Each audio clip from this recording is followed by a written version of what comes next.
하나님 아버지 감사합니다. 651번째로 우리를 이끄신 하나님을 찬양합니다. 오늘도 우리 드렸던 모든 기도 하나님 기억하시고 하나님 우리의 미약한 기도와 동역하기로 작정하신 하나님의 놀라우신 뜻을 우리가 정말로 감격하며 오늘도 기도드렸습니다. 하나님 또 오늘 종말론적 기도를 또 나누는 이 시간에 성령께서 함께 하시고 이 가운데 또 부족한 자가 전하는 말씀 가운데 또 어려워서 듣지 못하는 일이 없게 하시고 또 이해될 수 있는 지혜와 총명을 우리 가운데 허락해 주시고 하나님이 주신 그 지혜로서 이것을 적용하여 나가서 살 수 있는 우리가 될 수 있도록 주여 도와주시옵소서. 그렇게 하실 주님을 찬양하며 예수님의 이름으로 기도합니다. 아멘. 우리 전후 좌우에 계신 분들께 그렇게 인사하겠습니다. 당신 때문에 열방이 복을 받습니다. 한번 그렇게 인사하겠습니다. 오늘은 좀 이렇게 리셉션이 끊기네요. 끊겨서 들리는데. 우리 카이 형제한테 제가 뭐 보냈는데, 보시라고 전해주시고. 종말론적 기도 세 번째인데요. 오늘은 제목이 임봉할까 하지 말까라는 말입니다. 임봉할까 하지 말까. 일단은 제가 어저께, BS 코리아는 설날 마지막 연휴였어요. 그래갖고, 연휴라서 사람들이 많이 안 나올 줄 알고, 대충 나올 분들에게 안 해도 될 내용들, 조금, 좀 과하다 할, 좀 신학적인 내용들, 이런 거를 막 설명하려고 준비를 했더니, 생각보다 많이 나오셔서, 앞부분을 막 설명하는데, 못 알아듣겠다. 너무 힘들다. 너무 힘들다. 그래서 제가 앞부분을 싹 빼버렸습니다. 여러분 조금 짧게 끝날 수 있는데, 여러분에겐 꼭 필요한 말씀이 들어가야 되니까, 그죠? 제가 종말론을 전 세계에서 가장 쉽게 가르치는 사람이 되고자 노력하는 사람인데, 어떻게 해야 하나라는 것이에요. 계시록 22장 10절 말씀은 이런 말씀이에요. 또 내게 말하되 이 두루마리의 예언의 말씀을 임봉하지 말라. 때가 가까우니라. 두루마리랑 두루마기랑 항상 헷갈려요. 그죠? 두루마기는 입는 것이고 두루마리는 이렇게 파피루스라 그러죠. 둘둘둘 말아서 거기에 고무로 실링을 하죠. 실하죠. 그리고 왕의 그 도장에다가 인장을 딱 찍잖아요. 그럼 그건 절대 뗄 수가 없습니다. 임봉하지 말란 말이에요. Do not seal up 하란 말이죠. 계시록 22장 10절 말씀. 그래서 사람들에게 보여주란 말이잖아요. 알려주라 이런 말이에요. 그런데 다니엘서 12장 4절에는요. 임봉하라고 또 말씀하셨습니다. 다니엘아 마지막 때까지 이 말을 간수하고 이 글을 봉함하라, 임봉하란 말이에요. seal up 하란 말이죠. 많은 사람의 빨리 왕래하면 지식이 더하리라. 그러니까 어떤 학자들은 이렇게 얘기합니다. 다니엘에게 했을 때는 이게 다니엘이 포로로 끌려갔을 때가 BC 605년 정도 되니까 이것을 작성했을 때가 뭐 20년 후라 하더라도 반모섬에서 사도 요한이 계시록을 썼던 때가 AD 한 96년 정도로 예상이 됩니다. 그러면 거의 한 700년 갭이 있거든요.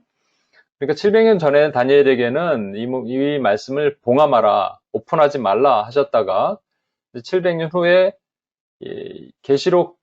초대교회 계시록을 쓸 때는 그걸 오픈하라 이렇게 말씀하셨다라고 해석들을 많이 합니다. 하지만 여러분 계시록을 쭉 보면 계시록이 무슨 뜻인지 이해가 되고 확실히 뭐 이해가 되고 그렇습니까? 안 그렇잖아요. 왜 안 그러냐면요. 이게 계시록이라서 그래요. 계시록, revelation이란 말 자체는 뭔가 미스터리한 것을 하나님이 reveal 하셨다는데 제가 자주 쓰는 표현에 그 시루떡을 하얀 천으로 덮어놓으면 안에 뭐가 있는지 대충은 짐작이 가지만 확 열어서 보기 전까지, 맛을 보기 전까지는 그걸 이해하기 어렵단 말이죠. 하나님은 어떤 의도로 말이죠. revelation, 계시, 묵시 이렇게 쓴 묵시적 문학을 만들어 놓으셨어요. 그러니까 우리가 봐도 이해가 잘 안 되는 거예요. 참 우리가 답답한 게 주님이 이렇게 말씀하시면 되잖아요. 내가 2027년 3월 27일 날 이 땅에 오겠다. 그러면 얼마나 좋아요. 그러면 좋을까요, 진짜로? 여러분 어떤 현상이 일어날까요? 지난주에 제가 한번 말씀드렸는데 초대교회 때 그 철학자들이 많았죠. 그 아데네 같은 경우는 에피크로스 학파와 스토아 학파.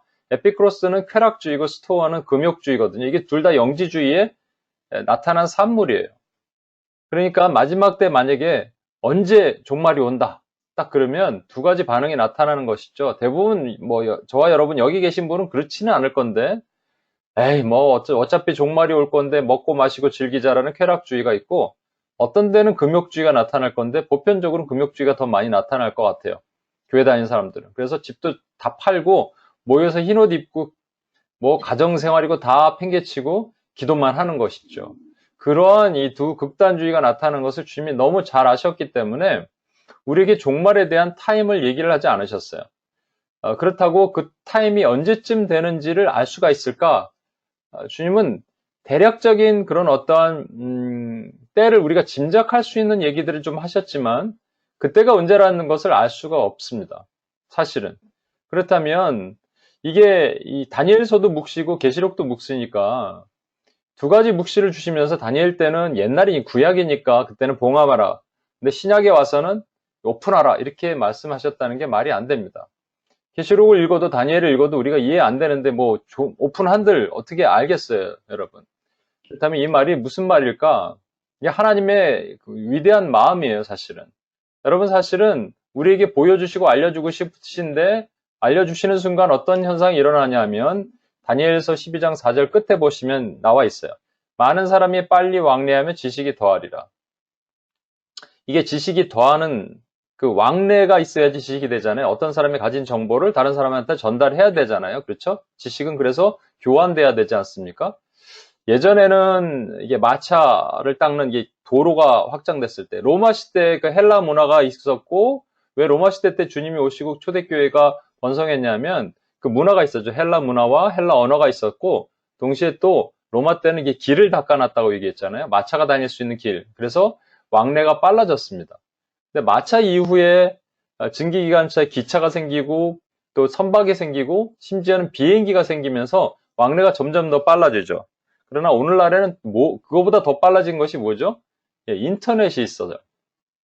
여러분 제가 말씀드리지만 계시록 찾아보고 싶어요, 여러분이. 그래서 계시록 6장 인해재앙 이렇게 딱 한번 찾아보시면 앞에서부터 쫙 나와 있는 대부분은 상당수가 JWORG, JW.org, 여호와 증인에서 만들어 놓은 거, 신천지가 만들어 놓은 이런 것들이 쭉 도배가 되어 있습니다, 여러분. 그러니까 이 지식이 어떤 지식인지 우리가 알 수가 없어요. 그러니까 각자 자기 주관적인 지식들을 내놓는 것들이 있기 때문에 하나님께서는 봉함하라 하시고 하지만 하나님의 마음은 봉함하지 말아야 돼요. 우리에게 알려주셔야 되거든요. 이게 하나님의 마음이란 말이죠. 나중에 우리가 하나님의 마음을 좀 더 들여다보고 계속 반복해서 하면 여러분 좀 이해가 되실 것 같아요. 묵시 해석 방법이 크게 네 가지가 있다 말씀을 드렸습니다. 이 밑에 있는 말씀 다니엘서 11장 31에서 36절, 31절, 36절 말씀을 보면 군대가 있는데 성소, 견고한 곳을 더럽히며 매일 드리는 제사를 폐하며 멸망하게 하는 가증한 것을 세우는 이런 군대가 일어날 것. 그리고 그때 왕이 있는데 자기 마음대로 행하여 스스로 높여 모든 신보다 크다 하는 그 왕. 이것이 다니엘서 11장 31, 36절에 있는 이 말씀이 과거주의적 해석으로 보면 과거에 일어났던 사건이다라는 것이죠. 말씀드렸지만 안티오코스 에피파네스라는 셀루시조의 왕조의 한 왕이 말이죠. BC 167년 유다를 침공해서 거기에 예루살렘 성전 안에 들어가서 성전에다 돼지피를 뿌리고 유대인들을 잡아서 돼지고기를 먹이고 그때 제가 안태하는 게 천만다행이에요. 돼지고기를 막 먹이고 그리고 여러분이 다른 말씀에 보면 다니엘서에 멸망의 그 미운 물건이 날개를 의지하며 설 것이요 이런 말씀이 있거든요. 미운 물건이라는 말은 독수리를 상징하는 휘장이 있어요. 날개를 의지하는 독수리를 상징하는 휘장이 거기에 독수리는 가증한 새잖아요. 그런데 그런 것들을 성전 안에다가 세워놓는 것이죠. 그런 일이 일어났습니다. 실제적으로 역사적으로 그런 일이 일어났다. 그래서 이거는 과거적으로 일어난 사건이다 이렇게 보는 거예요. 그런가 하면 미래주의는 뭐라고 얘기하냐면 이 군대는 장차 일어날 왕 적그리스도의 군대인데 적그리스도의 군대가 이 성소가 어디냐면 예루살렘이죠. 지금 예루살렘. 그 예루살렘에 있는 예루살렘 성전이 다시 세워져야겠죠. 그 성전이 세워지는 곳에서 적그리스도가 일어나서 통치하는 일이 미래에 일어나게 될 것이다 라고 보는 겁니다. 그런가 하면 전 역사주의는 뭐냐면 역사적으로 이런 왕 같은 자, 스스로 신이라고 하는 왕 같은 자들이 계속 일어나서 그런 교회를 박해하고 이런 일이 있었다. 뭐 스탈린, 히틀러, 스탈린, 뭐 그전엔 또 뭐 그런 많은 사람들이 있었고, 뭐 김일성도 있고, 이러한 일들이 있을 때마다 전 역사적으로 그런 사건이 그것이다라고 봐왔던 것이죠. 그런가 하면 영적 역사주의는 조금 다른데 이걸 다른 말로는 우리 상징주의라고 해요. 영적 역사주의라고도 하고 상징주의라고 하는 상징주의라고 오늘 표현해 볼게요.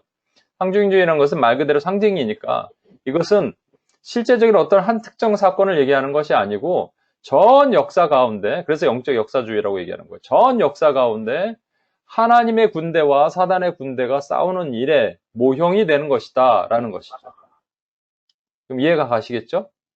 그러한, 그러니까 한 지금 세 번째 말씀드리니까 이 정도 여러분이 이해하실 거예요. 성경을 해석하는 방법에 대해서 이것 내가 어제 막 설명드리다가 다 뺐는데 요것만 설명드릴게요. 이걸 크게 알 필요는 없는데 요 정도만 아시면 되겠어요. 성경을 해석하는 방법을 역사적인 해석 방법, 허머뉴릭이라 그러는데 역사적인 해석 방법, 문자적인 해석 방법, 그리고 신학적인 해석 방법이 있습니다. 뭐 그 외 허머뉴릭스를 또 그러네.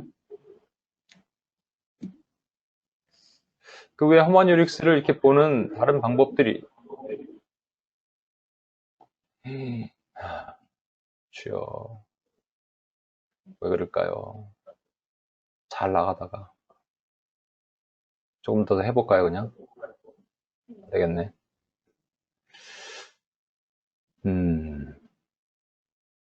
예. 뭔가 좀 대책이 필요한데. 그러니까 역사적으로 이런 일이 있었다. 그러니까 아까 봤던 과거주의는 역사적인 해석에 가깝겠죠. 가까운 겁니다. 이게 딱 그것이라는 건 아니고요. 그 다음에 이제 미래주의라고 얘기하는 거는요. 여러분 이제 계시록을 우리 안 봤고 아직 그 뭐 다니엘서나 계시록에는 안 봤는데 계시록을 보면 계시록 뭐 보면은 뭐 3장 다음에 4장 있고 4장 다음에 5장 있고 5장 다음에 6장 있고 이렇게 되겠죠. 6장에는 어떤 뭐 인해 재앙이 쭉 나와 있고 그 다음에 나가면은 나팔 재앙이 있고 뭐 그 다음에 대접 재앙이 있고 이렇게 재앙들이 쭉 있습니다. 재앙에는 예를 들어서 뭐 예를 들어서 해의 3분의 1이 어두워지고 뭐 이런 말이 있어요. 하늘의 별이 대풍에 떨어지는 그 열매처럼 땅으로 떨어지게 될 것이고 뭐 이런 얘기들이 있습니다. 그런 것을 전부 문자적으로 해석하는 사람들이에요. 미래주의는 거의 문자적으로 해석하는 분들을 말합니다. 신학적인 것을 여기 이제 상징주의는 신학적인 것에 가깝죠. 그러니까 신학적인 것은 벌커프라는 유명한 신학자가 이 그 계시록 신학적인 해석을 하면서 신학적인 밑에 깊은 deeper meaning이 있다라고 얘기를 했거든요. 상징주의에 가깝습니다. 요것만 알아시면 돼요. 이렇게 해석하는 것이 있다. 그러니까 과거주의, 미래주의, 상징주의. 아까 전 역사주의는 요건 뺄게요. 과거주의, 미래주의, 상징주의가 있는데 크게 보면 이것부터 다시 크게 보면 사실은 문자적 해석과 상징적 해석으로 나눠지는 거예요. 그래서 우리가 계시록이나 묵시문학을 해석할 때 크게는 문자적 해석이냐 아니면 상징적 해석이냐로 나눠서 여러분 보면 됩니다. 이걸 어제 깊게 설명하다 보니까 다들 막 머리가 아파했는데 이렇게만 아시면 돼요. 그런데 각각의 장단점은 여러분 아셔야 돼요. 일단 문자적 해석이라는 것은 바이블 아이돌로트리, 그러니까 비블리올러트리라는 게 뭐냐면요. 이 성경이 우상이 되는 겁니다. 여러분 혹시 이단 중에 킹 제임스 성경 말씀 보존학회라고 아세요? 킹 제임스 말씀 보존학회. 그러니까 킹 제임스 성경이 있죠, 그렇죠? 근데 킹 제임스 성경을 흠정역 다시 이렇게 리바이스된 성경이 있어요. 뉴 킹 제임스 버전이죠. 그것만이 옳은 성경이다. 이렇게 가르치는. 그래서 그 외에는 잘못된, 그러니까 성경 다른 해석들을 잘못됐다고 가르치는 그러한 이단이에요, 사실은. 말씀 보존학회가 있습니다. 이분들은 뭐냐면요, 문자 그 자체를 매우 중요하게 생각해요. 그 번역된 문자 자체를. 그래서 사실 그것도 번역이거든요. 원 캐논이 아닙니다. 원래 하나님이 주신 적어놓은 이 원문은 없어졌어요. 소실됐어요. 그리고 번역본만, 사본만 남아있는 것 뿐이에요, 사실은. 우리 어머니가 자주 하시는 표현 중에 죽게 맡겨 버려라 이렇게 하시는 말씀 있죠? 맡겨 버려라지 맡기라가 아니라고 맡겨 버리라고 그만큼 두려움을 떨쳐 버리라 이렇게 저한테 늘 말씀하시는데 그게 개역 한글에는 맡겨 버리라는데 이 개역 개정 요즘 우리가 읽는 성경은 맡기라거든요 그냥. 그럼 우리 어머니 맡겨 버리라고 외우고 다니셨는데 그럼 그게 틀린 건가요? 아니에요. 하나님이 어떤 사람에게는 그런 번역을 읽게 하시고 어떤 사람에게는 뭐 새 번역을 통해서 또 현대인 번역을 통해서 하나님이 그 번역을 통해서 깨달음을 주시는 거죠. 각각 틀리죠. 제가 그 유명한 곡 있지 않습니까? 오히려라는 곡. 개역 한글에는 오히려인데 개역 개정에는 여전히예요. 오히려 주를 찬양합니다. 그러면 너무나 멋있잖아요? 근데 여전히 주를 찬양합니다. 그러면 좀 아닌 것 같아요. 그죠? 여전히 주를 찬양. 이거는. 근데 오히려가 멋있죠. 그러니까 그 오히려라는 한 말씀 때문에 우리가 은혜를 받는 거잖아요. 그러니까 사실은 문자적인 것을 문자로 너무 중요시하다 보면 문자주의에 빠질 위험이 있습니다. 리터럴리즘이죠. 미래주의 해석하시는 분들은 일단 문자적 해석을 하는데 특히 또 문자주의로 가다 보면 우리 나중에 설명드릴 세대주의에 빠질 위험성이 아주 큽니다. 여러분 다시 말씀드리지만 성경 원문은 없어졌어요. 예, 그 전부 사본입니다. 사본은 번역을 옮기는 과정에서 틀려질 수도 있고 그래요. 그렇지만 성경 원문은 하나님의 1.1획도 틀림없는 하나님의 말씀이에요. 여러분 그걸 아셔야 됩니다. 그러니까 이 문자주의에 빠질 위험 이런 걸 되게 조심하셔야 돼요. 나중에 이제 좀 더 구체적으로 설명을 드리겠습니다. 오늘은 이제 대략적인 문자적 해석에 대한 대략적인 장단점만 설명드릴게요. 또 문자적 해석에는요. 하나님께서 문자적으로 우리가 봐야 될 것이 있거든요. 창세기 1장 1절부터 10장까지, 11장까지는 하나님의 창조와 노아의 홍수와 또 성경의 인물들의 나이가 나와 있습니다. 이게 매우 중요하다는 말씀을 다시 한번 드립니다. 왜냐하면 예를 들어서 이것을 상징적으로 보는 분들이 있어요. 그래서 아담을 창조하셨는데 하나님이 아담 한 사람이 아니라 아담을 그 이상으로 많은 사람을 창조하셨다라고 보는 해석이 있고요. 또는 하나님이 아담을 창조하신 것이 아니고 아메바 같은 것을 창조하셨는데 거기서부터 진화가 돼서 아담이라는 상징적인 인물이 태어났다라고 보는 해석이 있습니다. 이게 매우 위험한 게 뭐냐면 첫사람 아담 한 사람을 하나님 창조하신 그 아담이 범죄에서 죄가 세상으로 들어왔고요. 두 번째 사람 아담이 순종함으로 우리가 구원받았다라는 로마서에 있는 신학이 부정이 됩니다. 그러니까 첫사람 아담, 두 번째 사람 아담이 그리스도, 이 아담을 성경이 말씀하시는 것이 부정이 되는 아주 위험성이 있는 문제가 되는 거예요. 그러니까 이것이 문자적으로 우리는 봐야 되는 거예요. 문자 그대로 창세기 1장 1절로부터 11장까지 있는 그 말씀, 태초에 하나님 천지를 창조하셨고 말씀으로 창조하셨고 이렇게 창조하셨고 과학적으로 지식적으로 이성적으로 합리적으로는 이해가 안 되더라도 그렇게 믿는 거예요. 그러니까 우리는 믿어지는 거죠, 사실은. 그런데 유신론적 진화론자들 뭐 이런 사람들은 이게 안 믿어지는 거잖아요. 그럼 사실 그거 안 믿으면요 뒤에 있는 모든 기적은 믿을 수가 없습니다. 뒤에 있는 모든 것도 상징으로 봐야 돼요. 그런데 묵시문학은 아까 말씀드렸지만 하나님이 의도하신 바에 의해서 revelation, 미스테리한 어떤 이해가 안 되는 것을 살짝 열어주셨다는 거예요. 그 자체도 이해가 안 돼요. 그러니까 묵시문학을 묵시적으로 주셨는데 왜 문자적으로 해석을 하냐라는 것이죠. 그렇죠? 그게 좀 우리가 이해가 안 되는 거예요.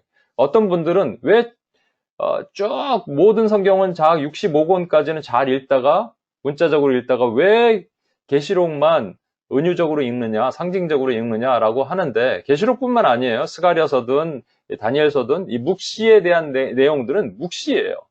하나님께서 계시적으로 주신 것들은 계시적으로 읽어야 되는 것이 맞는 것이 아니냐라고 보는 것이죠. 그게 상징적인 해석에 대한 내용이에요. 근데 상징적인 해석도 조심해야 될 게 제가 어제 이것도 설명드렸는데 알레고리라고 얘기하는데요. 흔히들 이게 주관적, 자의적 알레고리, 풍유라고 얘기합니다. 여러분 알레고리라는 얘기를 혹시 들어보신 분 있을지 모르겠는데 모르셔도 오늘 기억하세요. 알레고리를 조심하셔야 됩니다. 알레고리가 없을 수는 없어요. 모든 목사님들 설교에는 알레고리가 들어갑니다. 예를 들어서 기드온이 미디안과 전쟁을 벌일 때 항아리가 있잖아요. 항아리에도 횃불을 담고 나팔을 들었다. 그때 그 횃불은 하나님의 능력을 상징하고 뭐 항아리는 나의 견고한 진이고 견고한 진을 깼더니 횃불이 하나님의 능력이 나갔고 나팔을 불었다 뭐 이렇게 얘기하는 해석들이 있는 게 이게 알레고리예요. 뭐는 뭐고 뭐는 뭐다 이렇게 얘기하는 거. 주로 숲을 보기보다는 나무의 한 부분들을 임의적으로 해석하는 것이죠. 그런데 저는 많은 부분에 있어서 횃불을 하나님의 능력, 뭐 능력은 아니더라도 하나님을 상징하는 것이라고 설교하시는 분들을 많이 봤어요. 그럼 그분들 전부 이단이냐고요? 아니에요. 알레고리는 필요한 부분에 있어서 필요합니다. 그런데 이제 칼빈도 알레고리는 사단의 고안물이라고 얘기했고요. 루터는 알레고리를 이 왁스 납인형, 밀랍인형의 코라고 얘기를 했어요. 마음대로 쭈무릴 수 있다는 것이죠. 그래서 그들은 거부했거든요. 왜 그랬냐면 2세기, 3세기의 교부에 오레곤이나 뭐죠? 갑자기 생각이 안 나네. 필로나 오레곤 맞나요? 오레곤이 아닌데 오레온. 왜 갑자기 생각이 안 나죠? 이러한 그 알레고리를 너무 지나치게 해석하는 사람들에 의해서 성경이 왜곡된 일들이 많이 있었습니다. 심지어는 우리가 여러분 되게 저도 좋아하는 그 성 어거스틴 같은 분들도 알레고리를 많이 하신 분이에요. 근데 자의적 해석의 위험성이 분명히 있거든요. 자의적 해석을 가장 많이 하는 대표적인 단체가 신천지입니다. 그래서 이걸 조심해야 돼요. 특히 계시록은 뭐 비유풀이라 그래서 신천지가 하는 풀이들이 있거든요. 이거는 엄청나게 위험한 발상들로 하고 있기 때문에 조심해야 됩니다. 두 번째, 상징적 해석을 한다고 하면서 시대적 배경을 이해하지 못하면 안 됩니다. 예를 들어 계시록은 하나님께서 초대교회에게 주신 책이에요. 계시록은요, 원 독자가 초대교회 성도들입니다. 초대교회 성도들이 상황이 어땠냐면 그 92년 정도에 도미티안이라는 황제가 집권하면서 엄청난 박해가 있었습니다. 96년도에 계시록이 작성됐으니까 한 4년 정도 이상의 엄청난 상상할 수 없는 박해가 있어 왔는데 그 박해 때 하나님께서 두려워 떨고 있고 오늘 눈 뜨면 친구가 사라지고 눈 또 있으면 사람들이 잡혀가고 그런 상황 가운데 있던 초대교회 성도들에게 언제 주님이 오시나 그런 성도들에게 주신 희망적인 책이 바로 계시록입니다. 그런 백그라운드 시대적 상황을 이해하지 못하고 그냥 무조건 상징적으로 해석하면 위험하다는 것이죠. 그런데 저는 어디냐? 아까 지금까지 보시면 여러분 아실 거예요.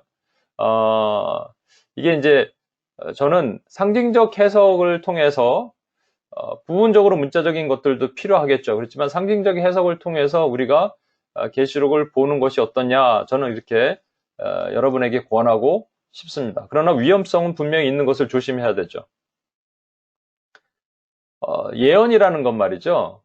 그냥 예를 들어서 딱 하나 예언 이렇게 다니엘의 아까 예언은 안티오코스 에피파네스에 대한 예언이야 딱 이렇게 하는 것이 아니라 그것이 성취된 이후에 과거에 성취된 이후에 이것이 미래에 또 성취된다라 그래서 예언의 이중적 성취라는 말을 씁니다.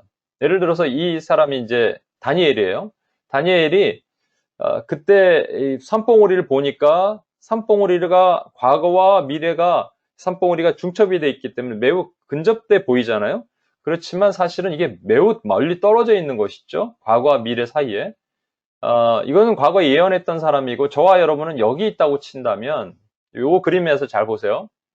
저와 여러분이 여기 있다고 친다면 어떤 예언이 과거에 일어난 것인지 아니면 아직 일어나지 않을 것인지 아니면 지금 계속 이 현재 삶에 내 삶에 일어나는 것인지를 아는 것이 되게 중요합니다.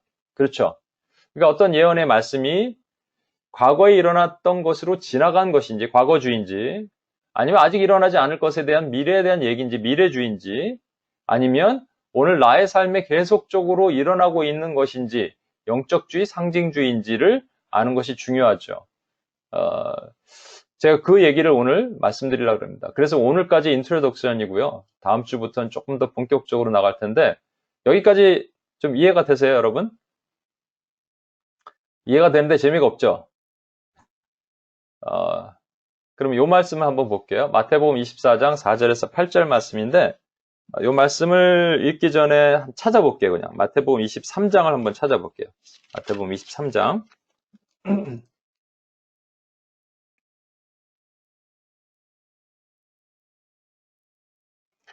마태복음 23장, 밑을 좀 풀어볼까요? 마태복음 23장 37절이에요. 37절. 예루살렘아 예루살렘아 선지자를 죽이고 내게 파송된 자들을 돌로 치는 자여, 암탉이 그 새끼를 날개 아래 모음같이 내가 내 자녀를 모으려 한 일이 몇 번이더냐. 그러나 너희가 원하지 아니하였도다. 예수님께서 예루살렘을 앞에 두시면서 하신 말씀이거든요. 그리고 38절 보세요. 보라 너희 집이 황폐하여 버려진 바 되리라. 예루살렘 성이 이렇게 완전히 무너진다는 거예요. 그리고 24장에 들어가세요. 24장. 예수께서 성전에 나와서 가실 때 제자들이 성전 건물들을 가리켜 보이려고 나아오니 대답하여 이르되 너희가 이 모든 것을 보지 못하느냐. 내가 진실로 너희에게 이르노니 돌 하나도 돌 위에 남지 않고 다 무너뜨려지리라. 그러니까 무너뜨려질 것이, 성전이 이렇게 무너질 것이다, 이렇게 말씀하시는 거예요. 실제 AD 70년에 성전이 그렇게 무너졌습니다. 근데 3절을 보시면 예수께서 감람산에 앉으셨을 때 제자들이 조용히 와서 이르되 우리에게 이르소서 어느 때에 이런 일이 있겠사오며 또 이 주의 임하심과 세상 끝에는 무슨 징조가 있겠어. 징조에 대한 얘기죠. 세상 끝 얘기죠. 근데 4절부터 나오는 말씀이 여기 본문의 말씀입니다. 다시 화면을 한번 보세요. 자, 4절부터 보세요. 같이 한번 읽을게요. 4절 시작. 예수께서 대답하여 이르시되 너희가 하나님의 미움을 받지 않도록 주의하라. 많은 사람이 내 이름으로 와서 이르되 나는 그리스도라 하여 많은 사람을 미혹하리라. 남기는 네 소문을 듣겠으나 너희는 삼가 두려워하지 말라. 이런 일이 있어야 하되 아직 끝은 아니니라. 민족이 민족을, 나라는 나라를 지켜야 일어나겠고 곳곳에 기근과 지진이 있으리니 이 모든 것은 재난의 시작이니라. 이 모든 것은 재난의 시작이다. 이 재난이 원래는 그 pain of birth예요. 그러니까 뭐죠? 아기 낳는 거의 고통의 시작이다, 이런 거예요. 그러면 여러분 이 말씀을 많이들 읽었을 거 아니에요. 그렇죠? 많이들 읽었다면 이것은 예언에 대한 얘기니까, 그러면 세 개 중에 하나를 여러분 고르셔야 돼요. 여러분의 보시기에 이건 과거주의, 그러니까 AD 70년에 실제로 디도 장군이 와서 예루살렘 성을 다 무너뜨립니다. 예루살렘 성을 다 무너뜨려서 진짜 돌 위에 돌 하나도 남김없이 성전이 다 회파되는 사건이 일어나요. 그럼 과거주의적 해석으로 보면 이게 과거주의에 해당되는 것이고, 미래주의로 보면 여러분 이 성경, 이 말씀을 읽었을 때 그동안 이것은 아직 일어나지 않은 일인데 앞으로 일어날 일에 대한 그러한 그 무서운 사건에 대한, 민족과 민족이, 나라가 나라를 대적하는 일이니까 아마 미국과 어디 뭐 러시아가 붙든지 이란과 이스라엘이 붙든지 엄청난 정체 3차 대전, 세계대전이 일어나겠구나라고 해석을 했다면 여러분들이 미래주의예요. 그러나 여러분들이 이것을 딱 읽으면서 이것은 전 삶 가운데, 전 역사 가운데 우리 교회들이 박해 받아왔고 또 하나님이 세상을 치리하시기 위한 징벌의 수단으로 사용하셨다는 것이구나 라고 여러분이 해석했다면 여러분은 상징주의예요. 여러분은 뭐에 해당됐습니까? 그동안. 일단 과거주의 한번, 이 말씀을 아실 테니까 나는 과거주의로 그냥 그동안 해석을 해왔다 한 분 한번 손 한번 들어봐 주세요. 아무도 없네요?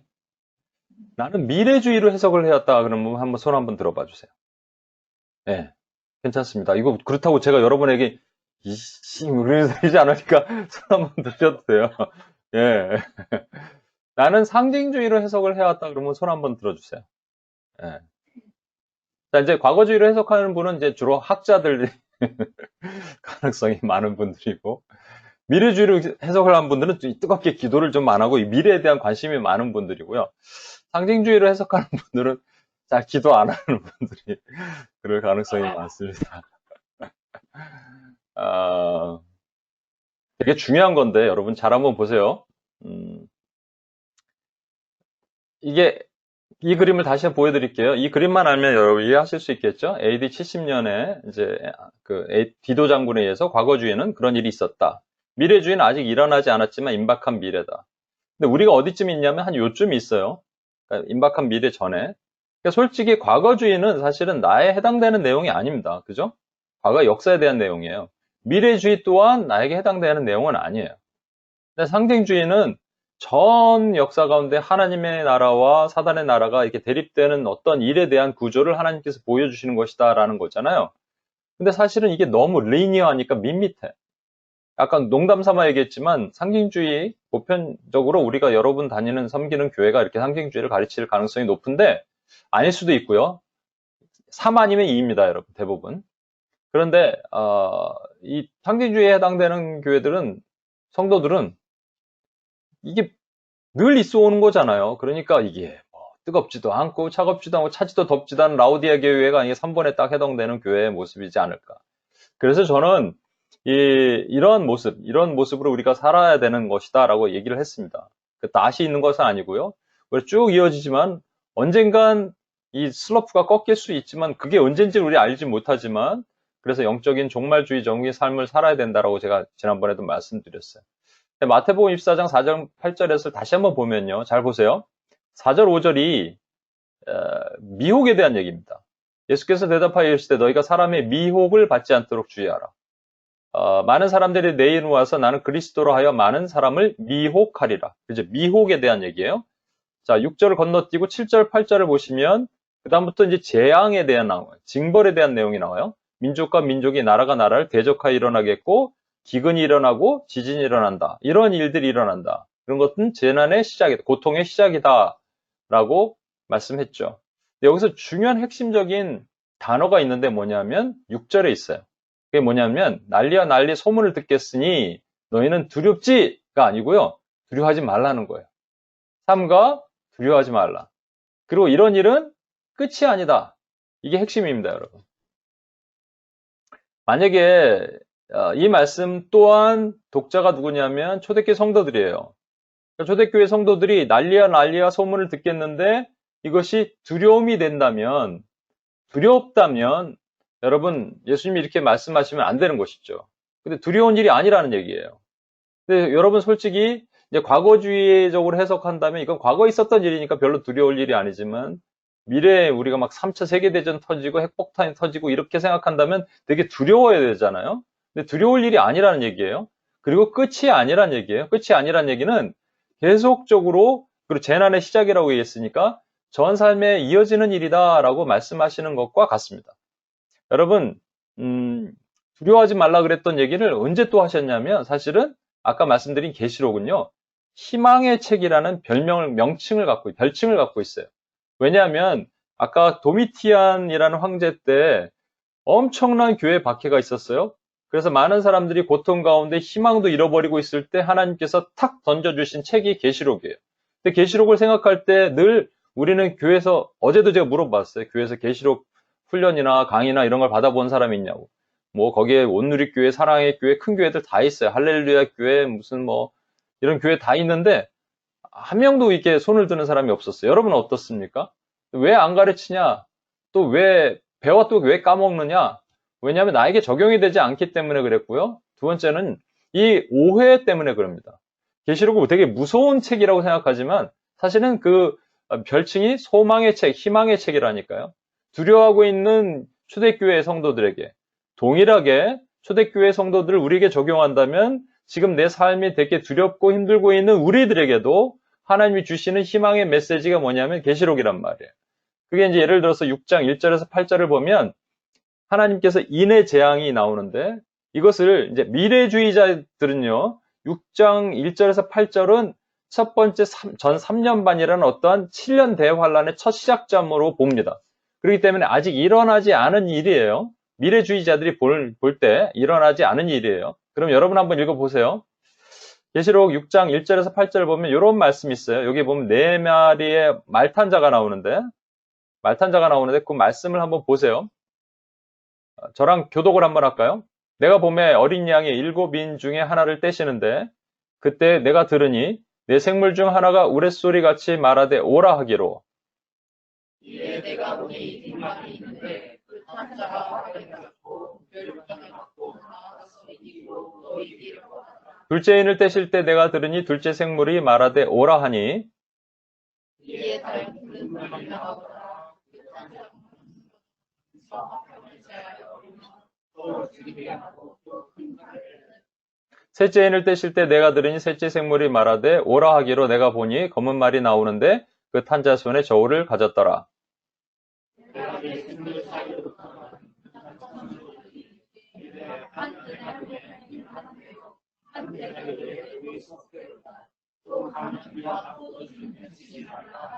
넷째 인을 떼실 때 내가 넷째 생물의 음성을 들으니 말하되 오라 하기로 내가 보기에 초록색 말이 나오는데 그 탄자의 이름은 사망이니 오라 그 길을 따르라.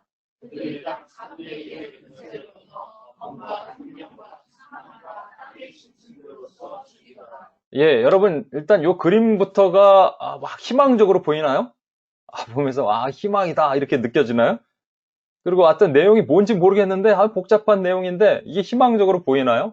첫 번째 흰 말탄자가 있는데 면류관을 맞고 이기고 또 이기려는 흰 말탄자가 있고, 두 번째는 붉은 말, 뒤에 보이시죠? 붉은 말탄자가 있는데 큰 칼을 가진 사람이 있고, 세 번째는 검은 말이 있는데 저울을 가졌는데 저울을 했는데 또 한 데나리오에는 6절에 보면 밀 한 대요, 한 데나리오에는 보리 석 대. 무슨 얘기인지 잘 모르겠지만, 그 다음에 8절에 보면 청황색 말, 아주 화려한 옷, 이 사람 보이죠? 네, 청황색 말탄자가 있습니다. 밑에는 막 사람이 깔려 있고, 여러분 이게 무슨 희망적으로 보입니까? 주님이 이걸 딱 던져주셔놓고 이 희망이라고 말씀하실 수는 없잖아요. 그러면 원 독자는 그렇게 읽었다고 치더라도 지금 이게 미래주의로 보신 분들은 아직 일어나지 않을 곧 엄청난 재난과 재앙이 일어날 일들로 이렇게 본단 말이죠. 그 중에 하나씩 보면, 예를 들어서 흰 말탄자는, 미래주의는 이게 예수님이라고 말합니다. 왜냐하면 이게 적그리스도면 출현하면 아직 안 되거든요. 적그리스도는 3년 반이 지난 다음에 출현해야 되기 때문에 아다리가 안 맞아요. 아다리? 하여튼 그게 안 맞아.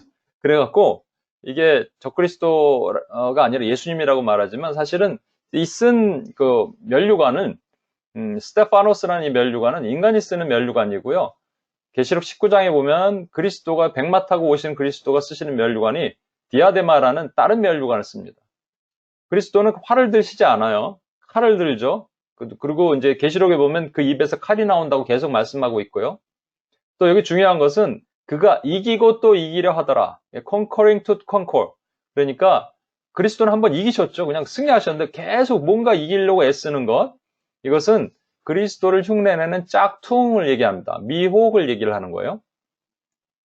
붉은 말은 칼을 들었는데 그는 전쟁을 얘기를 하고요. 검은 말이 있는데 검은 말이 저울을 들었는데 한 데나리오는 밀 한 대요. 또 한 데나리오에 보리 석 대로다 이렇게 말했는데 원래 한 데나리오에 당시에는 밀 12대 정도 됩니다. 그러니까 12대가 돼야 되는데 밀이 한 대 됐기 때문에 12배의 물가가 오른 거예요. 엄청난 인플레이션이죠. 이거는 기근을 상징합니다. 먹을 게 없는 거예요. 없기 때문에 돈의 가치가 그만큼 떨어지고 그렇게. 그리고 이 청황색 말은 파리하는 청황색 말, 아주 페일이라 그러죠. 페일형의. 이거는 죽음을 상징하는 사나토스라고 얘기하는데 온역, 질병 또는 천재지변 같은 것들을 얘기를 하는 거예요. 여기에 대해서는 제가 말한 거에 대해서는 흰 말 빼놓고는 뒤에 나머지 세 말은 그것이 미래주의든 과거주의든 다 똑같습니다. 흰 말에 대해서만 좀 차이가 있죠. 미래주의는 아직 적그리스도가 출현하면 안 된다고 말씀드리니까 그런 거예요. 시기 때문에 그렇게 얘기를 하는 거고. 그러나 이제 보편적으로는 제가 말한 것들을 다 동의를 하실 겁니다. 그럼 문제는 뭐냐면 이게 어떻게 희망이 되냐고요. 이게 어떻게 소망이 되냐고요. 이게 무서운 거 아니에요. 무서운 일이 일어날 것 같은 일이 아니에요. 특히 미래주의적인 개념으로 보면 엄청난 전쟁이 일어나고 붉은 말이, 그리고 엄청나게 이제 검은 말이 일어나서 기근이 일어나서 사람들은 먹고 살 일이 없게 되고 진짜 엄청 핵정쟁이 일어나면 그러겠죠. 그리고 사람들이 이제 온역이나 천재지변으로 지진이 일어나고 해일이 일어나고 쓰나미가 일어나서 사람들 다 죽어나는 일이 곧 일어날 것이다 라고 얘기하면 두려움이 되죠. 어떻게 희망이 되겠어요. 그렇죠. 물론 초대교회와 상관없다고 하지만 미래는. 그래서 저는 여러분에게 중요한 것을 좀 알려드리고 싶습니다. 지금 예언의 연속성이란 말인데 지금 네 가지 예언이 이렇게 있죠. 그 계시록 6장 8절 끝에 보면 땅의 4분의 1의 권세를 얻어 검과 흉년과 사망과 땅의 짐승들로서 죽이더라.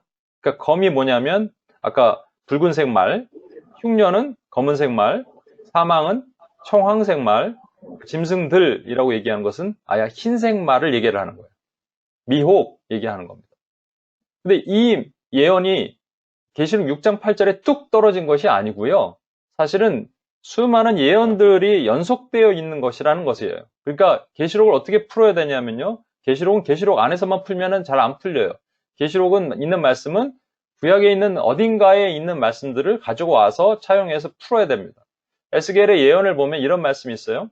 주 여호와께서 가라사대 내가 나의 네 가지 중한 벌 곧 칼과 기근과 사나운 짐승과 온역을 예루살렘에 함께 내려 사람과 짐승을 그 중에 끊으리니 그 해가 더욱 심하지 않겠느냐. 그러니까 하나님께서 네 가지 벌을 항상 내리시는데 그것이 칼, 기근, 원래는 세 가지 벌인데 칼, 기근, 온역인데 하나가 더 추가돼서 사나운 짐승이라는 것이 추가됐어요. 그 온역. 그러니까 정확하게 매치되죠. 여러분 칼이 뭐예요? 검이고 그 다음에 기근은 흉년이고 그 다음에 사나운 짐승은 여기 짐승들, 온역은 사망이죠. 그렇죠. 그러니까 이 말씀이 정확하게 매치가 되는 거예요. 그런데 여러분 그렇다면 에스겔에 있는 이 예언도 미래에 딱 한 번 엄청난 대환란 때 일어날 일에 대한 내용일까요? 아니면 전 삶 가운데 이스라엘 백성들이 하나님을 버리고 떠나면 하나님께서 그렇게 치시겠다 하시는 말씀일까요? 이거는 미래에 있는 딱 한 번에 대한 내용이 아니고요. 전 삶 가운데 이스라엘 백성들이 하나님을 배역하고 떠나고 그렇게 되면 하나님이 치시겠다 그러는 하나님의 징벌에 대한 예언의 말씀이란 말이에요. 여러분 한 예를 들게요. 다윗이 이 두 가지 죄를 범했죠. 밧세바를 범한 죄가 있고 또 노년에 나이가 들어갔고 자기가 얼마나 부유한가 보고 싶은 거예요. 자기가 얼마나 부국 대성을 이뤘나 보고 싶은 거죠. 그래서 사무엘하 24장 13절에 보면 이런 그랬는데 이게 인구 계수를 하려고 그래요. 요압 장군을 보내서 인구 계수를 하죠. 그때 갓 선지자를 하나님이 보내셔서 이렇게 책망하시고 징벌을 내리시는데 그래서 선택적 징벌을 내리세요. 보세요. 다윗에게 이르되 아뢰어 이르되 왕의 땅에 7년 기근이 있을 것이니 원래는 3년 기근입니다. 근데 거기에 기근으로 인한 다시 그 어려움이 이제 4년이 더해져서 7년이에요.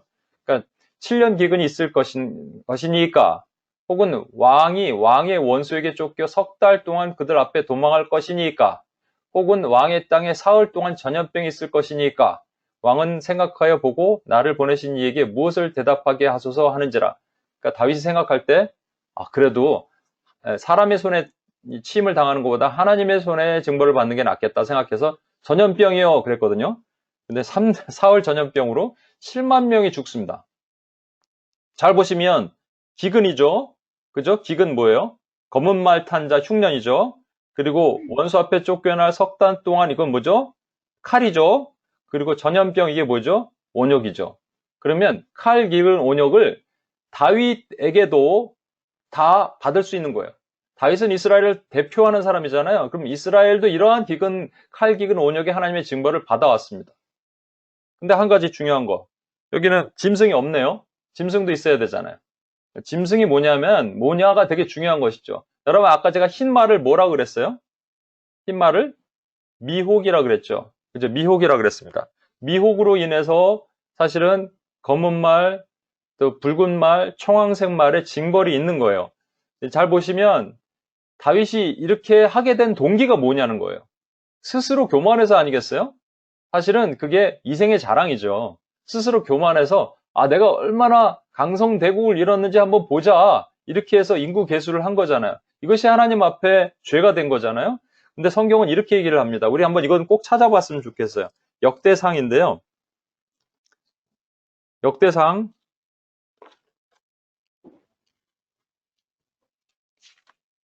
21장이에요. 제가 가진 성경에는 642쪽에 있고요. 여러분은 휴대폰으로 찾으실 거면 역대상 21장입니다. 역대상 21장 1절 말씀을 다 같이 한번 읽어볼게요. 시작. 그러면 이는 왕자를 대적하고 다윗을 중동하여 이스라엘을 기사하되 예, 여기 사무엘하 24장에는 하나님이 다윗을 격동시켰다라고 되어 있는데 좀 더 구체적으로 어떻게 격동시켰는지 21장 역대상 21장 1절에 나와 있어요. 사탄이 일어나 다윗을 대적하고 다윗을 격동시켰단 말이에요. 다윗으로 하여금 교만하게 만들었단 말입니다. 교만하게 미혹하여 다윗으로 하여금 인구 계수하게 해서 하나님이 그를 징벌하시는데 칼, 기근, 온역 중에 하나 골라라 그랬는데 온역 골라갖고 7만 명이 죽었다는 얘기예요.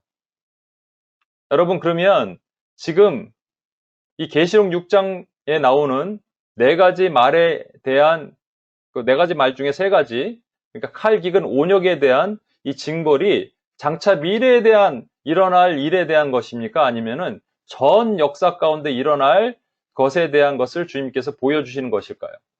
이 독자가 누구냐면 초대교회 성도들이라니까요. 그리고 초대교회가 어디까지가 초대교회겠어요? 초대교회 이후도 계속 초대교회죠, 사실은. 교회죠. 교회가 계속 연결될 거 아니에요. 그래서 오늘날 우리까지 왔잖아요. 그럼 우리에게도 적용되는 말씀이 돼야 되잖아요. 우리에게 적용되지 않는 과거주의, 미래주의가 우리에게 무슨 상관이 있어요? 우리에게 적용되는 말씀이라면 여러분 삶에 칼, 기근, 온역이 있는 이유는 뭐냐면 여러분이 미혹당했기 때문이에요. 칼, 기근, 온역을 우리에겐 딱 없죠? 그러니까 칼, 기근, 온역과 비슷한 것을 제가 말씀드리면 우리가 고통받는 세 가지 이유, 칼에 대한 거는 관계예요. 싸우는 이유는 관계가 어려운 거잖아요. 그게 나라와 나라가 되니까 전쟁이라는 것이죠. 아니면 개인끼리 어려움, 관계, 그 다음에 기근, 재정, 그 다음에 그 온역, 건강, 이 세 가지잖아요. 사실 세 가지로 하나님께서 고통을 주시는데 인간에게 고통을, 고난을 주시는 세 가지 이유가 있는데 그것은 첫 번째는 죄에 대한 문제고 두 번째는 알 수 없는 하나님의 큰 뜻을 해결하시기 위해서고 세 번째는 내가 찾아 들어가는 고난이라고 얘기했잖아요. 근데 두 번째, 세 번째 빼고 첫 번째, 보편적으로 첫 번째, 여러분이 관계에 어려움이 있습니까? 재정에 어려움이 있습니까? 건강에 어려움이 있습니까? 건강도 육신적인 건강 말고요. 막 스트레스도 많이 받고 그리고 뭐 정신적인 건강 요즘 되게 많죠? 그런 어려움이 있습니까? 그럼 왜 있냐는 거예요, 왜? 그것은 나도 모르는 사이에 내가 미혹을 받아서 내가 안목의 종요, 육신의 종요, 이생의 자랑 같은 죄로 인해서 그런 것들이 내 안에 들어왔고 내가 하나님의 징벌을 받는다라는 것이에요. 그렇죠? 그러면 아까 우리 예수님이 하신 말씀을 다시 한번 볼까요? 예수님 뭐라고 그러셨냐면 예수님의 예언을 보면 마태복음 24장 7절을 먼저 볼게요. 민족이 민족을 나라가 나라를 대적하여가 뭐예요? 칼이죠. 일어나겠고 기근이 곳곳에 기근이 뭐예요? 칼 기근이죠, 기근. 그다음에 지진이 일어나는 지진은 온역이 원래 사나토스 죽음이라고 말했으니까 거기에는 질병과 천재지변을 다 포함하는 겁니다. 그렇죠? 이건 예수님이 이런 일이 있을 것이다 라고 얘기하셨는데 그 전에 말씀 보면 마태복음 24장 5절 보세요. 많은 사람들이 내 이름으로 와서 이르되 나는 그리스도라 하여 많은 사람을 미혹하리라. 흰말이에요. 흰말. 마태복음 24장 7절에는요. 붉은 말, 검은 말, 청황색 말을 얘기한다면 여기서는 흰말을 얘기를 하는 겁니다. 그러니까 너희가 미혹받으면 이러한 어려움을 받을 거야 라는 거예요. 그렇다면 미혹받지 않는다면요. 신명기부터 계속적으로 하나님 약속하시는 것이 뭐냐면 너희가 복받는다는 겁니다. 그러면 이 세상이 지금 복받고 있나요? 어려움 받고 있나요? 어려움 받고 있잖아요. 호주가 막 불나서 막 나라는 전 80%가 산이 다 타버리고 중국에는 코로나 바이러스가 일어나고 지금 뭐 난리가 나고 있고요. 곳곳에서 IS 전쟁이 있고 내전이 있고 경제적으로 어렵고 기근이 있고 왜 이런 일이 있냐고요. 왜 이런 일이 있냐면요.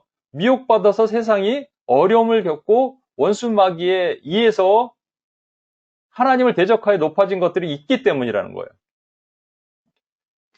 그런데 사실은 하나님을 모르는 사람들은 어쩔 수 없습니다.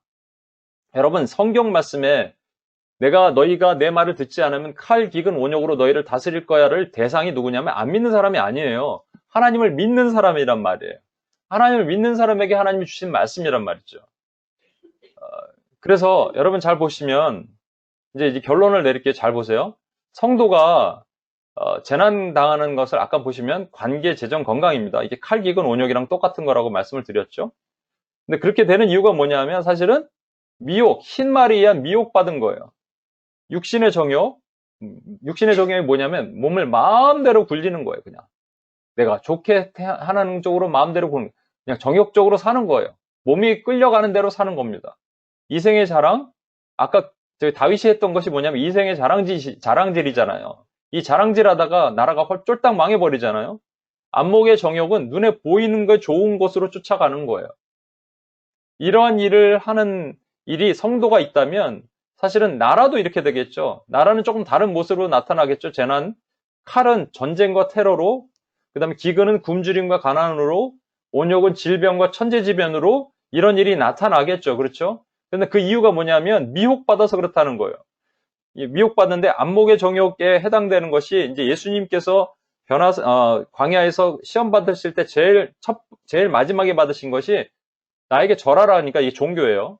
그리고 이 성전 꼭대기에서 뛰어내려는 네가 죽지 않을 것이다. 인본주의죠. 이게 사상이에요. 철학, 과학, 이념 이런 것들입니다. 그리고 돌로 떡을 만들어 먹어라. 이게 물질이에요. 돈, 쾌락 같은 거예요. 이러한 것들을 미혹받은 전 세계 사람들은 칼, 기근, 온욕으로 지금 고통받고 있는 거예요. 그런데 이들은 하나님을 모른다고 쳐요. 근데 하나님을 아는 저와 여러분은 그렇게 살면 안 되잖아요. 그렇죠? 그런데 교회는 어떻게 되고 있느냐? 교회도 마찬가지로 재난을 당하고 있어요. 고통을 당하고 있어요. 칼, 교회는 분열과 당짓기를 하고 있고요. 기근, 영적 기근이 일어나고요. 온욕, 영적 질병이 일어나고 있습니다. 이 당하는 이유가 뭐냐면 미혹 때문에 그러는데 교회가 당하는 미혹을 여러 번 말씀드리지만 이게 물질화되고 인본화되고 종교화된 이유 때문에 하나님의 교회가 온욕, 영적 질병을 갖고 있고 영적 기근이 있어 말씀이 없어서 비틀거리며 서로 아모스에 있는 말씀처럼 물을 얻으러 다니지만 물을 얻지 못하는 그런 영적 기근의 현상이 있고 교회마다 분열과 당짓기가 일어나고 있고 4분 5일이 일어나고 있는 이 모습이 있습니다. 그럼 제가 하나 보여드릴게요. 여러분 아까 다윗 한 사람이 개인이 성도가 이생의 자랑질을 했어요. 이생의 자랑질로 인해서 나라가 온역으로 인해서 7만 명이 죽었단 말이에요. 이런 일이 일어날 수 있습니까? 제가 이것을 지난주에 워치맨 얘기를 하면서 우리 민집사님이 온역을 준비했잖아요. 오늘. 그죠? 온역에 대한 걸 준비하면서 사실은 출애굽기 32장에 있는 말씀을 봤다는 거예요. 32장 25절인가에 모세가 시내산으로 올라가서 40일간 있는 동안에 사람들이 황금 송아지를 세우죠. 근데 아론이 황당한 변명을 합니다. 나중에 모세에게. 그냥 그들이 금부치를 이렇게 모아와갖고 불에다 탁 던졌더니 황금 송아지가 툭 나왔대요. 말도 안 되는 변명을 하죠. 그러니까 하나님 보시기에 아주 악한데 모세가 보니 백성들이 방자에 행했는데 그 방자에 행한 것이 모세의 방자함으로 말미암아 원수가 모욕하더라. 하나님을 모욕하는 거예요. 그러니까 무슨 얘기냐면 모세 한 사람의 안목의 정욕이든 이생의 자랑이든 육신의 정욕으로 말미암아 이 하나님의 백성들이 모욕당하는 것이죠. 하나님이 모욕당하는 것이죠. 그래서 칼이든 기근이든 온역의 공격을 받더라는 말이에요. 여러분 제가 이 말씀도 한 번 더 드렸죠. 요나가 한 사람이 범죄하고 하나님 앞에서 불순종함을 통해서 요나 하나만 고통받으면 되는데 요나랑 같이 배 탔던 사람들은 믿는 사람들도 아니에요. 근데 그들이 가지고 있는 재산을 다 배 밑에다 던져버리고 풍랑 가운데 죽을 위선, 파선의 위기에 처해 있는 이유가 뭐냐면 요나 하나의 불순종이에요. 요나가 하나님의 교회를 대표한다면 교회가 무너짐을 통해서 이 세상이 벌을 받고 있는 겁니다. 여러분. 왜 호주가 불났나요? 왜 중국에서 코로나 바이러스가 창궐하나요? 하나님의 교회 때문입니다, 여러분. 하나님은 하나님의 교회를 책망하시고 하나님의 교회가 이렇게 살지 않기를 원하시는 거예요. 그럼 거꾸로 얘기할게요. 아까 말했던 칼, 기근, 온역, 이 붉은 말, 검은 말, 그 다음에 청황색 말 이런 말들을 딱 보면서 초대교회 성도들이 어떻게 희망이 되겠냐고요. 어떻게 희망이 되냐고요? 그들은 흰 말의 미혹을 이겼단 말이에요. 너희 이길 거지? 이기면 너희는 이런 고난을 당하지 않아. 너희 때문에 이 세상은 하나님의 그 징벌을 당하지 않게 해주실 거야 라는 말씀이 그 뒤에 나와요. 그러니까 어느 때까지 우리가 이렇게 있으리까 하니까 조금만 참아라 흰 옷을 주시면서 하나님이 그렇게 말씀하시거든요. 이것이 계시록의 본질이란 말이에요. 우리는 이것을 오해해서 이것이 장차 일어날 핵전쟁이나 뭐 이런 거에 대해서 두렵고 떨리는 말씀으로 보지만 그것이 아닙니다. 하나님은 딱 결정하라고 말씀하시는 거예요. 너희가 육신의 정욕, 이생의 자랑, 안목의 정욕에 빠지지 않는다면 너희를 통해서 하나님의 교회는 살아나게 될 것이고 그 교회를 통해서 이 세상은 나의 증거를 받지 않을 거야. 그러나 너희가 만약에 육신의 정욕, 이생의 자랑, 안목의 정욕에 빠져 있어서 그 다윗이 이생의 자랑 하나 때문에 온욕으로 7만 명이 죽은 것처럼 이 세상은 너희 죄로 인해서 벌을 받게 될 거야. 이거 무서운 경고죠. 그럼 우리는 어떻게 살아야 되겠습니까? 여러분, 대한민국 모습 하나 잠깐 보여드릴게요. 칼 기근 온역이 그대로 있어요.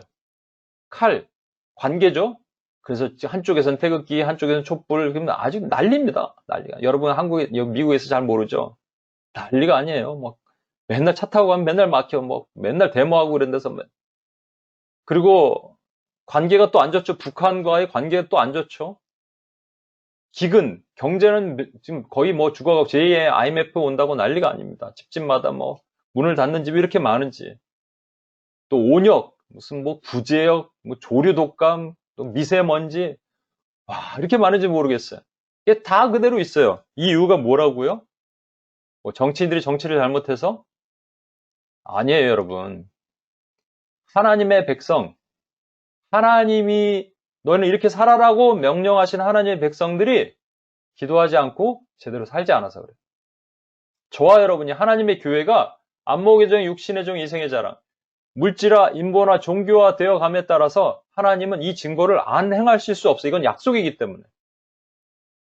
그렇다면 우리는 어떻게 살아야 될까요? 아까 인봉할까요 말까요를 다시 한번 볼게요. 하나님의 마음 보세요, 여러분. 저는 이 말씀 준비하면서 하나님의 마음이 느껴졌어요. 하나님의 마음이 막 제 마음에 이입되면서 제가 막 엄청나게 회개를 했습니다. 주님은 지금 이 말씀을 빨리 알려주고 싶은 거예요. 너 이거 깨달아, 이거 알아라. 그러는데 어떤 사람은 엉뚱하게 과거에 있었던 말씀으로 그냥 끝나고 어떤 사람은 이거 아니야. 지금 미래 핵전쟁이 일어날 일이지. 이거 우리에게 해당된 내용이 아니야. 라고 얘기하니까 하나님께서 이거를 빨리 인봉하라 말하실 수도 없고 인봉하지 마라 말하실 수도 없는 하나님의 마음. 그럼 저와 여러분이 이 마음을 붙들고 우리는 기도할 수 있어야 돼요. 기도하지 못하는, 적용되지 못하는 성경 말씀이 무슨 의미가 있겠습니까? 초대교회 성도들에게 적용되지 못한 말씀을 뭐하러 주셨겠고, 초대교회 성도 이후에 많은 교회에게 적용되지 못할 말씀을 뭐하러 주셨겠냐고. 그럼 이거는 우리에게 적용되는 말씀이고요. 우리가 회개해야 할 말씀이에요. 우리 같이 한번 기도합시다. 찬양합시다. 우리 이 찬양이 계시록 찬양이라고 제가 한번 말씀을 드렸는데, 요한 사도가 천국에 올라가서 이 백그라운드가 장면이 나오죠. 우리 계시록에 주신 말씀을 붙잡고 하나님의 말씀을 선포하면서 한번 찬양하고 나갔으면 좋겠습니다.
이 시간 같이 한번 기도할게요.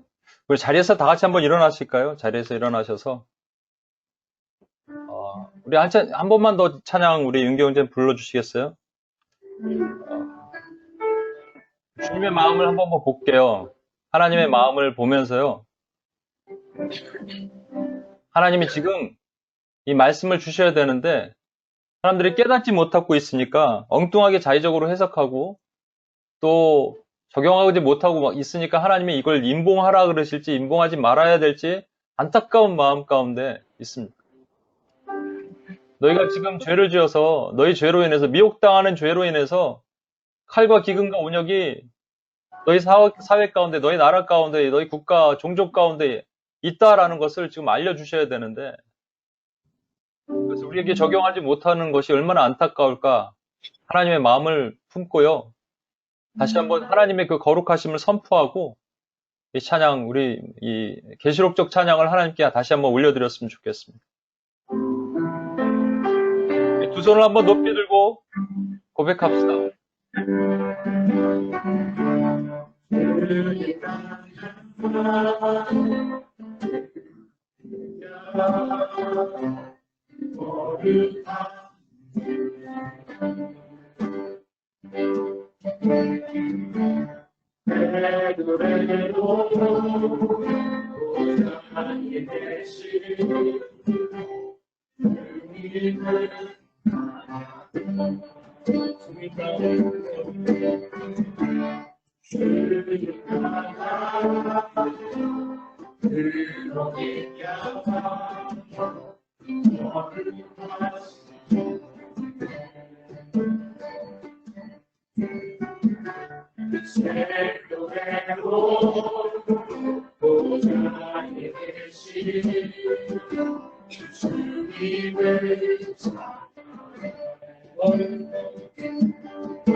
이 시간 우리 같이 한번 기도하겠습니다.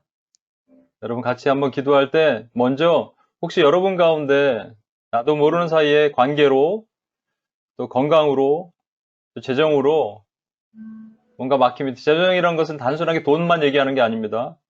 여러분의 삶에,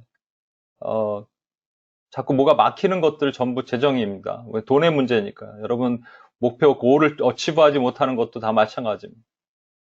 이런 것들이 있다면, 하나님이 무엇인가 우리를 그냥 오랜 기간 연단시키거나 하나님 특별한 목적이 아니면 나의 죄랑 연관되어 있는 건 맞습니다.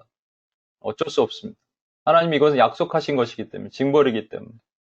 그다음에 내 안에 나도 모르는 사이에 내가 육신을 따라 행하던 육신의 정욕이나 사람들한테 보기에 좋게 보이려고 하나님보다 사람을 의식했던 이생의 자랑이나 내 쓸데없는 것들을 눈에 보이지 않는 허망한 것들 쫓았던 안목의 정욕을 우리가 따랐다는 증거입니다.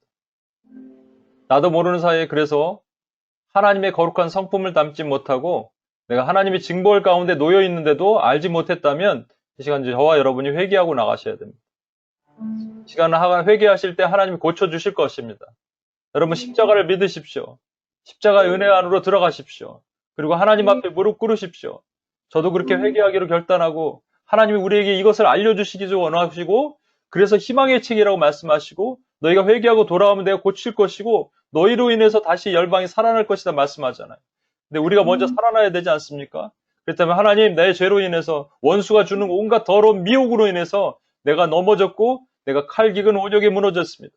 내 안에 관계에 무너졌고 재정으로 무너졌고 건강으로 무너졌던 이 죄를 하나님 앞에 주님 앞에 회개하오니 주여 고쳐주시고 나 안에 이 독소처럼 뿌리 박혀 있는 모든 더러운 이 하나님 잔재 원수의 잔재가 뿌리 뽑히게 하여 주시고 하나님 고쳐주게 하여 주시옵소서. 주여 한번 외치고 한번 기도하며 주님 앞에 나가겠습니다.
우리 한 번 더 기도할 때 하나님의 교회들을 위해서 기도하겠습니다. 여러분 섬기는 교회와 이 나라의 교회와 또 열방의 교회와 한국의 교회와 고국의 교회들을 위해서 한 번 더 기도할 텐데요. 지금 교회가 여러분이 개인적으로 돌로 떡을 만들어 먹고자 하는 그런 육신의 정욕 때문에 교회는 물질화됐고요. 성전 꼭대기에서 뛰어내려도 죽지 않을 거야 라는 그런 마음 때문에 하나님을 시험하는 것 때문에 교회가 인본화되어 가고 있습니다. 합리적으로 이성주의적인 교회가 되어가고 있고요. 세미나와 강의는 난무하는데 기도와 말씀이 사라지는 이상한 기현상이 일어나고 있습니다. 또 교회가 점차 종교화되고 하고 있어요. 그래서 세상 높은 곳에 데려가서 나에게 절하라 그러면 이 영광을 보여주려는 가짜에 속아서 절하면서 말이죠. 교회가 신비주의에 탐닉하고 이상한 귀신들과 접신하는 이상한 일들이 일어나고 있습니다.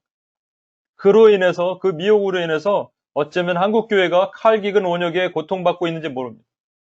칼로 인해서 교회는 분쟁과 분열과 당짓기와 당파가 일어나기 시작했고요. 기근으로 해서 영적 기근이 있는데 말씀이 없어서 비틀거리며 동서남북으로 물을 얻으러 구하는데 얻지 못하는 이 시대가 되었고요. 또 온욕으로 인해서 영적 질병이 난무하는 곳이 됐습니다. 오늘도 기도했지만 내적 치유가 그렇게 많은데 진정으로 치유가 일어나지 못해서 어려움을 겪고 있고요. 그래서 묶임이 있어서, 삶에 묶임이 있어서, 소울타이가 있어서 기도하지 못하고 회복하지 못하고 말씀을 멀리하는데도 전혀 이상하지 않는 시대가 되어버렸습니다. 이것이 누구의 죄냐면요, 사실 우리 개개인의 죄입니다. 개개인이 모인 것이 교회잖아요. 한 번 더 우리 교회의 죄를, 우리 그 느헤미야가 성벽을 쌓았을 때 자신의 죄와 10조의 죄를, 자신들의 조상의 죄를 대신 자복하며 회개했던 것처럼 우리가 오늘 기도하고 회개하면 주님께서 교회의 잘못을 고쳐주실 것입니다. 우리가 교회이기 때문에, 우리가 잘못해서 하나님의 교회가 이렇게 무너졌습니다. 주님 용서하여 주시고 우리를 고쳐주옵소서. 칼기근 원역으로 무너져 가는데도 불구하고 교회가 이것을 알지 못하고 죽어가고 있는 교회들을 다시 살리시고, 교회들 가운데 잠자는 자들이 일어나게 하시고 흰옷 입은 백성이 일어나서 교회를 치유하며 행진하는 일들이 일어나게 하옵소서. 주여 한번 외치고 한번 기도하며 나가겠습니다.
우리 한 번 더 기도할 때 우리 이 시간 여러분이 두고 온 고국 대한민국을 위해서 기도하겠습니다. 아까 말씀드렸던 것처럼 대한민국은 대표적으로 칼기근 원역이 창고라는 곳이 됐습니다.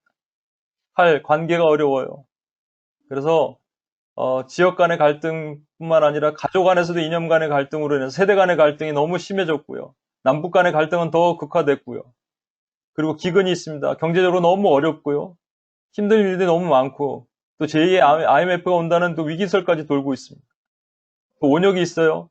이곳에서 뭐 구제역이나 조류독감뿐만 아니라 요즘 미세먼지뿐만 아니라 온갖 머리 둘 곳이 없을 정도로 되게 어려운 곳이 됐습니다. 하나님이 주신 그 귀한 땅, 아름다운 땅이 왜 이렇게 됐을까요? 이유는요, 다윗 한 사람이 이생의 자랑에 의해서 이스라엘의 7만 명이 원역으로 죽었습니다. 다윗은 왕인데 우린 왕이 아니잖아요. 말할 수 없습니다. 우린 왕 같은 제사장으로 부름받은 자고요. 그리스도와 더불어 왕 노릇하리다 그랬기 때문에 우리가 왕입니다. 그러니까 우리가 다윗이에요, 여러분. 우리가 하나님 앞에서 범죄함을 통해서 이 땅이, 우리 두고 온 고국이 이렇게 어려워졌습니다. 누가 기도해야 되냐고요? 지금 알고 있는 여러분이 기도해야 됩니다. 그래서 하나님이 희망의 책으로 메시지를 주신 거예요. 그래서 아직은 두려워하지 말라고 말씀하신 거예요. 때가 끝이 아니라고, 두려워하지 말라고 계속적으로 말씀하시는 겁니다. 여러분, 그래서 희망입니다. 여러분, 기도하면 됩니다. 다시 한번 기도합시다. 우리가 두고 온 고국을 위해서 기도합시다. 주여 살려달라고, 하나님 용서해 주시고 고쳐달라고, 우리의 죄를 용서하시고 이 나라가 범한 모든 죄를 용서하시고 다시 한번 하나님의 거룩한 공의로 하나님 회복해달라고 주여 한번 애축 한번 기도하겠습니다.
우리 마지막으로 기도합시다. 마지막으로 기도할 때요. 한번 두 손을 높이 들까요? 두 손을 높이 두고 열방 가운데 여러분 믿음의 고백으로 기도하겠습니다. 여러분 아론과 후리드에서 그리스도와 함께 기도하겠습니다. 여러분 하나님께서는 소돔과 고모라와 같은 이 온 세상을 그냥 멸하시면 됩니다. 근데 멸하시지 않는 이유는요. 그 가운데 하나님의 백성들이 있기 때문이에요. 그리고 아브라함이 그 소돔과 고모라를 멸하러 가신 주님 앞에 하나님 의인 50명이 있어도 멸하시겠습니까? 50명, 45명, 40명, 30명, 20명, 10명까지 주님 앞에 계속 막아서잖아요. 우리는 그렇게 기도해야 됩니다. 하나님, 저들이 하는 짓을 알지 못하기 때문에 호주가 이렇게 산불이 나서 수많은 사람들이 죽어가고 있고, 하나님 중국에는 코로나 바이러스가 창궐하고 있고, 온역과 하나님 지진과 해일과 온갖 그 이상 징후들이 있고, 전쟁이 있고, 곳곳에 테러가 있고, 기근과 아사로 죽어가는 많은 영혼들이 있고, 정말로 하나님 아프리카 땅에 그 흙먼지 풍기는 그 땅에서도 하나님 아버지 하나님의 긍휼과 자비가 있으면 그들을 살리실 것이 아닙니까? 저와 여러분이 이렇게 기도해야 됩니다. 누군가 막아서는 사람이 없기 때문에 하나님의 공의, 하나님의 그 아픈 마음이 계속적으로 부어지는 겁니다. 시간 다시 한번 두 손을 들고 우리 한번 하나님께 우리에게 부어주신 땅을 향하여 주여 긍휼히 여겨주시고 불쌍히 여겨주시고 제가 기도하겠사오니 앞으로 기도하겠사오니 그 땅을 고치시고 치유하시옵소서. 주여 한번 해치고 마지막으로 기도하겠습니다.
우리 마지막으로 두 손을 들고 이 찬양 후렴만 같이 한번 해볼까요?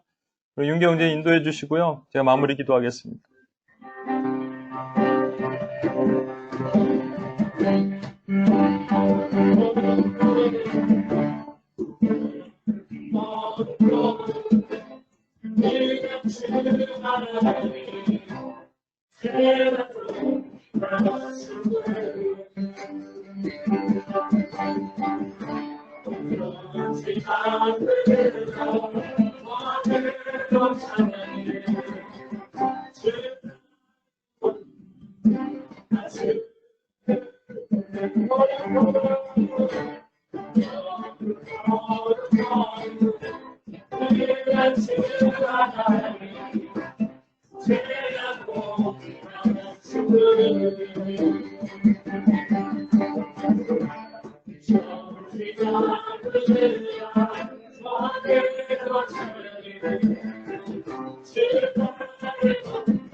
전지만을 들라 왕의 찬양해 주 나의 모든 것 나 주를 경배해.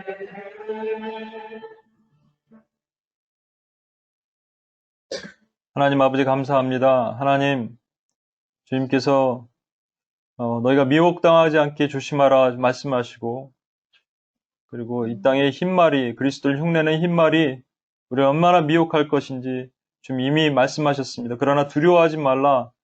이것은 재난의 시작이지 끝이 아니라 말씀하셨기에 계속적으로 우리가 싸워야 될 일들을 주님께서 보게 하십니다. 두려워하지 말라 하셨고, 초대교회부터 지금까지 우리가 이길 수 있는 희망의 메시지를 전달해 주셨습니다.